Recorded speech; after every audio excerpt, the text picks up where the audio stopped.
சரி, வணக்கம். நிச்சயமாக திருநெல்வேலி மாவட்டம் வீரவநல்லூர் பகுதியில் நெல் கொள்முதல் நிலையத்தின் அருகே வைக்கப்பட்டுள்ள அரசின் தானியங்கள் சேமித்து வைக்கும் கிடங்கில் தான் இந்த நிலை இன்று ஏற்பட்டுள்ளது. மழையில் நனைந்து இந்த நெல் மூட்டைகள் முளைத்ததாக விவசாயிகள் வேதனை தெரிவித்துள்ளனர்.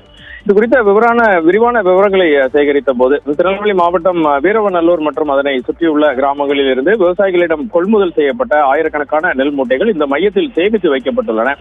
போதிய இடவசதி அல்லது பாதுகாப்பான சேமிப்பு கிடங்கு இல்லாத காரணத்தினால் இந்த நெல் மூட்டைகள் அனைத்துமே இந்த சேமிப்பு கிடங்கின் பல மாதங்களாக திறந்த வழியிலேயே அடுக்கி வைக்கப்பட்டுள்ளது.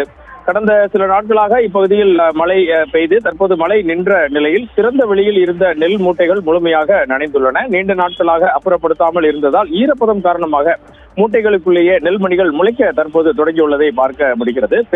மேலும் பல மூட்டைகளில் இருந்த நெல் கருத்து போய் அழுகும் நிலைக்கும் தள்ளப்பட்டுள்ளது. இரவு பகல் பாராமல் பாடுபட்டு விளைவித்த நெல்லை அரசு கொள்முதல் செய்த பிறகும் அதிகாரிகளின் அலட்சியத்தால் இவை இப்படி வீணாவது மிகுந்த வேதனையை ஏற்படுத்தியதாக அப்பகுதி விவசாயிகள் தெரிவிக்கின்றனர். ரிதி, நெல் கொள்முதல் செய்யப்பட்டு பல மாதங்கள் கடந்தும் அவற்றை பாதுகாப்பான இடங்களுக்கு மாற்றவோ அல்லது போதிய தார்பாய்கள் கொண்டு பொருத்தவோ அதிகாரிகள் நடவடிக்கை எடுக்கவில்லை என்பது இந்த விவசாயிகளின் முக்கிய குற்றச்சாட்டாக உள்ளது. ஒவ்வொரு ஆண்டும் இது தொடர்கதை ஆகி வருவதாகவும் தெரிவித்தனர்.